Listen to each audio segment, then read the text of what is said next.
옛날 옛적 깊고 깊은 산골 마을에 나무꾼 돌쇠가 살고 있었습니다. 돌쇠는 어릴 적 아버지를 여의고 늙으신 어머니 분순 씨와 단둘이 살았습니다. 돌쇠는 힘든 살림 속에서도 어머니를 극진히 모시는 효심 깊은 아들이었습니다. 마을 사람들은 돌쇠의 효심을 칭찬하며 저런 아들이 있으니 분순 어머니는 복 받은 것이요 하고 입을 모았지요. 돌쇠는 매일 새벽동이 트기 전 산에 올라 나무를 했습니다. 눈이 오나 비가 오나 하루도 거르지 않고 도끼질을 했습니다. 그렇게 나무를 해다 팔아 쌀을 사고 어머니께 따뜻한 밥 한 그릇이라도 대접하는 것이 돌쇠의 유일한 낙이었습니다. 그러던 어느 해 겨울, 이전에는 겪어보지 못했던 혹독한 추위가 산골 마을을 덮쳤습니다. 땅은 돌처럼 단단하게 얼어붙었고 나무꾼 돌쇠가 아무리 도끼질을 해도 나무는 쪼개지 않았습니다. 설상가상으로 그 해에는 산짐승들이 먹이를 찾기 어려워 민가로 내려오는 일이 잦아져 산에 오르는 것 자체가 큰 위험이 되었습니다. 어느 날 어머니 분순 씨께서 갑자기 몸져 누우셨습니다.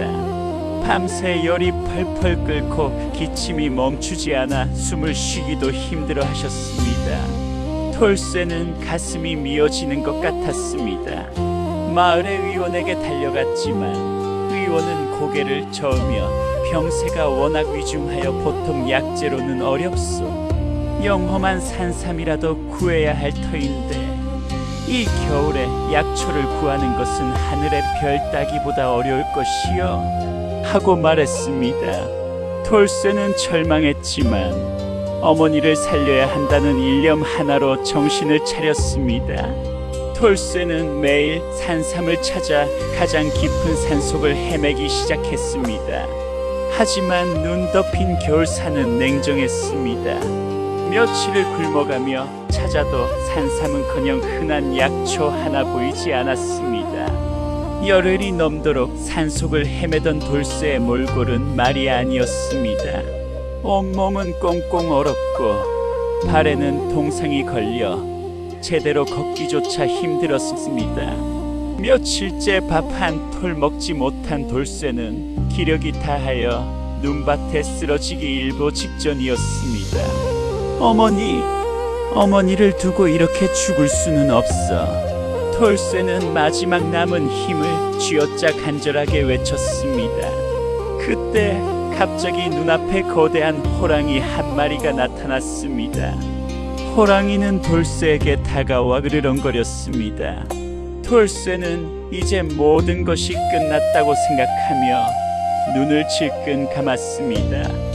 그런데 놀랍게도 호랑이는 돌쇠를 공격하지 않았습니다. 오히려 호랑이는 돌쇠의 앞을 가로막고 돌쇠가 걸어온 길과 반대 방향인 깊은 산골을 향해 고개를 끄덕이는 듯한 동작을 취했습니다. 마치 나를 따라오라 고 말하는 것 같았습니다. 돌쇠는 지푸라기라도 잡는 심정으로 호랑이를 따라 나섰습니다.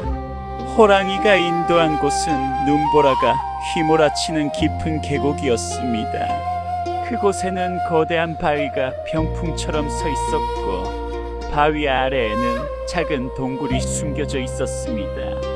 호랑이는 동굴 입구에 이르자 킁킁거리며 동굴 안을 가리킨 후 눈 깜짝할 사이에 숲속으로 사라졌습니다.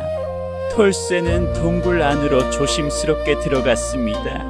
동굴 안은 바깥의 산과 달리 따뜻했고 안쪽에서는 맑은 불빛이 새어나왔습니다. 돌쇠가 빛을 따라 안으로 들어가자 흰 수염을 길게 늘어뜨린 인자한 노인이 불을 지펴놓고 앉아있는 것이 아니겠어요?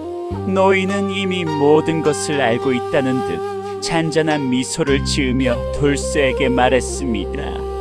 이보게 젊은이, 자네가 이 깊은 산중까지 오는 동안의 고난을 내가 모두 지켜보았다네. 톨쇠는 노인이 보통 사람이 아님을 직감하고 그 앞에 엎드려 절했습니다. 어르신, 저는 병드신 어머니를 살리기 위해 귀한 약초를 찾아 헤매는 나무꾼이옵니다. 제발 어머니를 살릴 방도를 알려주십시오. 노인은 고개를 끄덕이며 말했습니다. 자네의 효심이 참으로 지극하여 내가 감동하지 않을 수 없었네. 나는 이 산을 다스리는 산신령이니라. 자네가 만난 호랑이도 내가 보낸 것이었지. 산신령은 돌쇠를 일으켜 앉히고 지팡이로 동굴 한쪽을 가리켰습니다. 저 바위 틈새를 보기에 그곳에 세상에서 가장 귀한 약초 천년 산삼이 숨겨져 있을 것이네.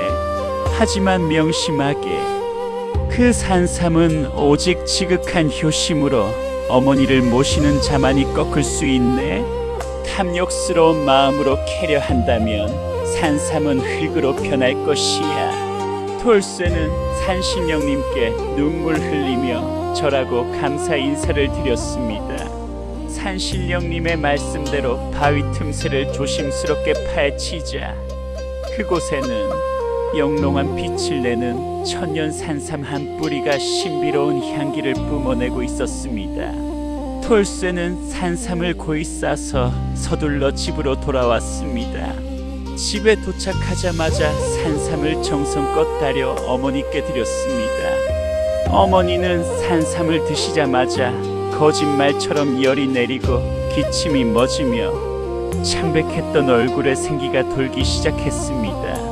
며칠 만에 어머니는 자리에서 일어나 돌쇠를 따뜻하게 안아주셨습니다.